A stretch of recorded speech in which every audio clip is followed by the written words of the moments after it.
All right, so Joola just came out with their latest paddle, which is the 3S Dual. I got the 16 millimeter here in the Perseus shape. So what I want to talk about is this their latest and greatest paddle? So first off, I just wanted to say, like, what's up with their numbering? Didn't they just come out with the Pro 4 earlier this year?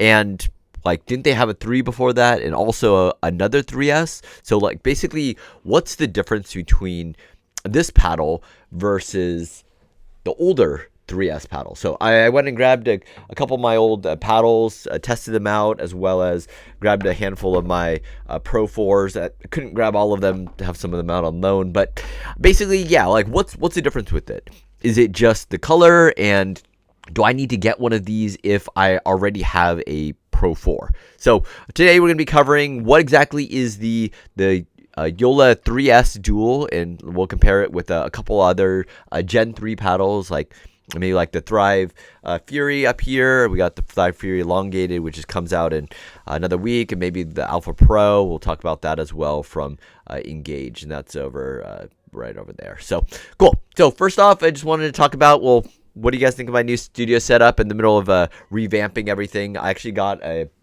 new board here, which I'm going to think about throwing a bunch of paddles up there, just kind of show off different things in different categories.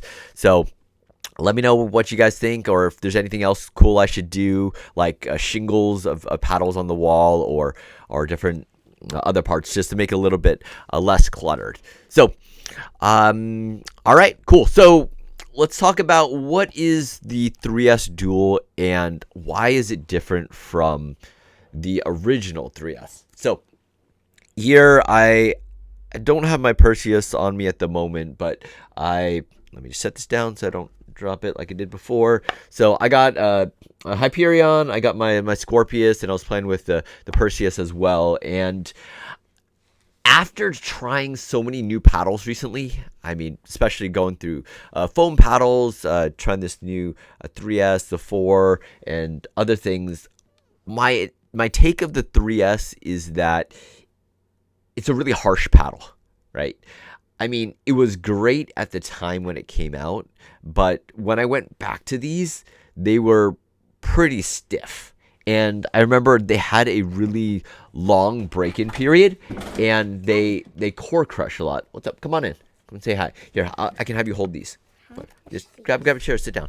All right. So I found that they core crush. I mean, and just going back to play with them, it was really hard to play with. Essentially, I played one or two games with the Scorpius, and it played nothing like my Pro 4. The Pro 4 was very plush. It had a lot of stability and control. The 3S, like, no, do you want to stay here or you want to go? I play foosball. Not yourself. Okay. And then this hit really stiff, and it was really hard to get a nice like feel on the ball with that. Okay. I just had a really hard time hitting them because they were so harsh compared to all of these new paddles that we have. So it is a Gen 3 paddle, but then the construction of the foam compared to the Pro 4 made it a lot difficult. It's not to say it's a terrible paddle, but if you're used to using a Pro 4, then it made it really difficult for the 3S. And so I think the 3S going from the old version to the Pro 4s, the Pro 4s, in my opinion, were much nicer. They were a much higher upgrade, even though at the time, I think the cost difference was fairly minimal. I think it was like they went from like $270 to $280, but then the performance, I think, shot up a lot, especially with like not core crushing as much. And so let's talk a little bit about the Pro 4s. My favorite shape of the Pro 4s, I would say, was the Scorpius. So I felt like that was the most stable for a wide body, and 16 millimeters kind of my preference for those. But as we were kind of going through the different iterations, right? So they went from the 3S, they went the 4, and then I think there's some like certification issues with some of the paddles, which is why they actually came back and released this new 3S Dual last week. And so, does it play exactly the same as the 3S?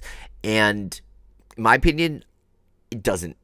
I mean, it played really well right out of the box versus, the older ones, I think, required that longer break-in period.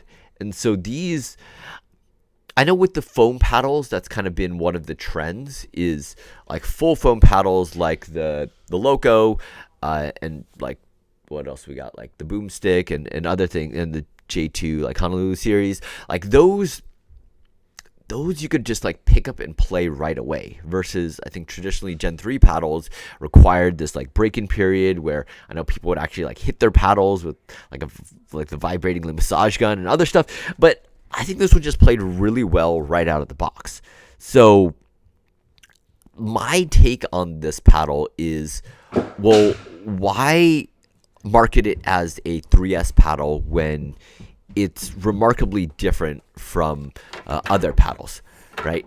And so, like, going back and saying, hey, we're re-releasing the 3S, go out and get it. I mean, I think that's kind of a marketing miss on like Joola's end.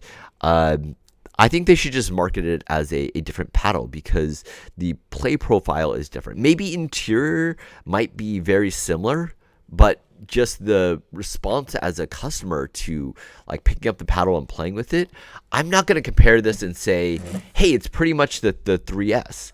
I would actually like tell people like, hey, give it a try. If you had a bad experience with the 3S, like go for it. Okay, so if I were to summarize that, then it's like, well, if you have a 3S, I would say definitely this is an upgrade, and at a much cheaper price, right? If you paid anything over $250 for the original 3S paddles, I would say these new paddles are definitely worth it. So, because the new 3S Dual is $200 versus the original 3S is, I think, $250 plus, right? So definitely an upgrade in that area. However, if you're comparing the 3S Dual to a Pro 4, and you already have a Pro 4 and you like the feel of it, then I wouldn't necessarily go and upgrade it. Like, I would just say just stick with the Pro 4 because you already had it. There's no point in spending another $200 to get another paddle. However, I think there are some performance differences between these paddles as well. So what I would say is the 3S Dual is not as high-end power for what it is. Perhaps maybe I haven't broken it in as much, but basically I would describe it as let me talk a little bit about the Thrive Fury, because I did some reviews on that before, and basically the Thrive Fury I felt like was kind of a step down from it's. I mean, it's very similar to the Joola Pro 4s, but basically it didn't have as high of an exponential like power curve. So I got the new Thrive Elongated here, and I'll have another video talking about this later. But basically, I felt like the 3S kind of fit between the Thrive, if you played that, and the Pro 4. So I think if you're looking for a little bit less power that perhaps might be a little bit more controllable because it's not as touchy, then I would say, yeah, check out the 3S. And that's the only reason performance-wise why I might look for the 3S over the 4. Is if I'm kind of shopping for something that's a little bit cheaper and a little bit less powerful. So, yeah, while I got these in my hand, let me just talk a little bit about kind of the Thrive Fury. So we got the Thrive Fury. Originally, it only came in the hybrid shape, but now they released a new elongated. What I do like about them is they actually give you all of the swing weights right up front. So, I mean, what I got my weight in as. So the Thrive Fury, I got 8.0 static weight, head heavy 9, twist weight 6.43, and a swing weight of 111.5. And then the elongated here, I have, what is this? Static weight of 7.8, so fairly low. Head heavy 10, wow. Twist weight of 6.05 and a swing weight of 115. So I'll put out a fuller review on this, but here's just a teaser of, I gave this paddle to one of the youth students to hit, and I basically told him, like, since he hit it with it so well, like, he actually wanted to keep the paddle, and I told him, no, I can't let you keep the paddle. I gotta do some reviews on it. But if I get to 10,000 views on this video, I said I'd give him the paddle for free. So help a kid out, share this video with others, and get him a new paddle. It's pretty slick here. And also talking about how I've been donating a lot of other stuff to different schools and different people. So if you want one of your own, subscribe, like, and register to get one of the paddles for free for yourselves. I'm giving out a lot of stuff recently. Recently gave away like a rolling net and some paddles and balls to the local elementary school. So check it out. So here at the elementary school, donating paddles. Yay! That's my elementary school? Yeah, it is. Okay, cool. So now we're coming back and talking about a little bit more of the 3S Perseus. So let me just talk about my setup on it. Where'd it go? Here we go. So let's talk about the weight setup here. So compared to the Thrive Elongated, which Thrive says has a head heaviness of 10, right? I actually felt like the Joola was a bit head heavier than that. Oh, maybe just because it was like the overall weight was higher, so it was a little bit heavier of a swing. So I actually went and like added on a cap coin. Thomas, you want to come back and talk about your cap coin? So recently I've been designing these, like, this new logo. All right, do you want to tell them about the logo that you designed? So come on in. All right, so I tasked Thomas here with treating a new logo. And so Thomas, what is a logo? Do you want to tell them? Logos are everywhere, remember? What's this? It's a picture of something. It's a picture of something? Or it's like a word that doesn't make sense. A word that doesn't make sense? That's what a logo is? I guess it's kind of. Okay, so you're right. So we have logos everywhere. They represent something. So I wanted to find something that represented Pickleball Advocate. So we came out with I had my son come up with a couple different designs. Do you want to show me your designs? All right, here, let's talk about this first. So we had a bunch of stuff all over the place. PikleBall, Pip, PBJ, and then so what we eventually came across that kind of stuck was this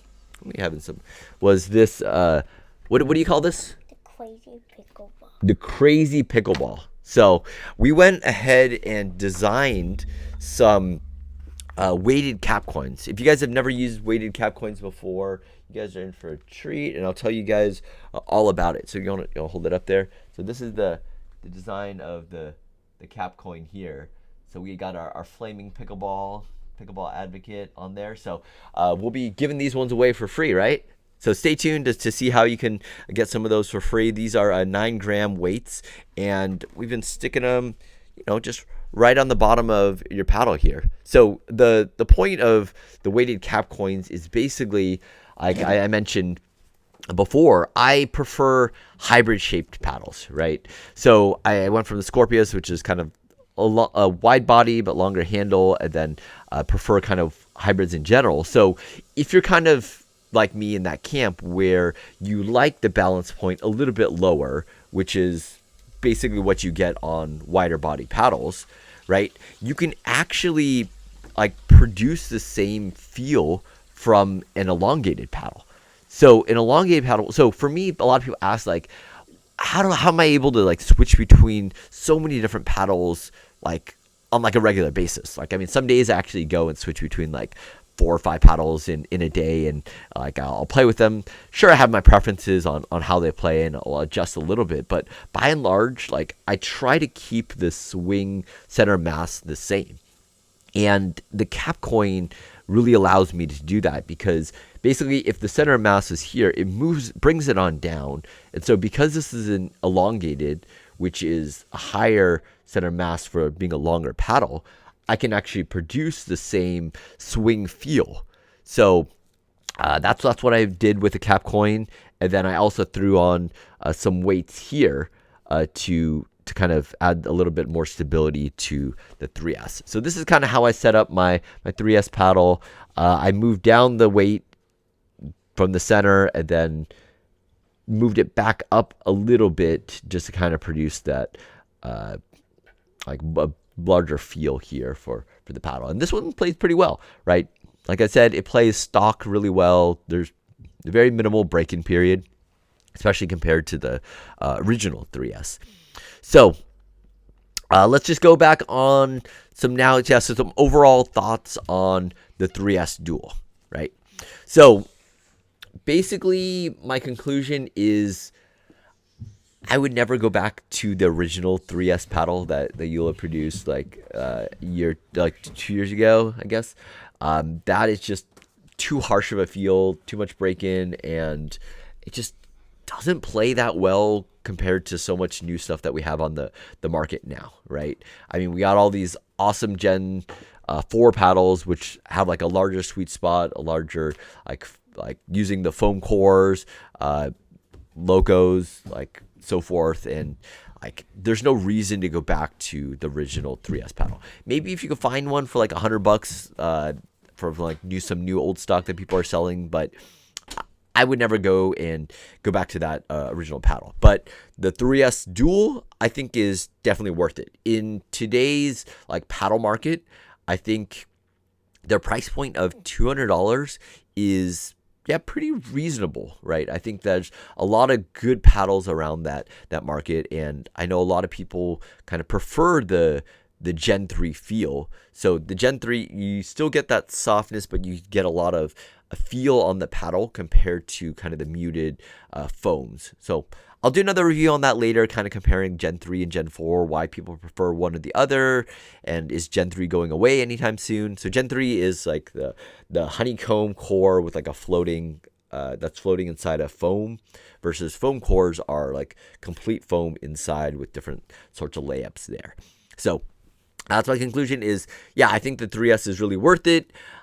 If you already have a Pro 4, I'm not sure if, it's necessarily worth it to go to the new 3S Dual unless you need a new paddle and you don't want to pay the $280 premium for another Pro 4. And I think this is a good, solid option. I think it could replace a Pro 4. You're not going to get as high of a trampoline, like high power, but I think it's usable, right?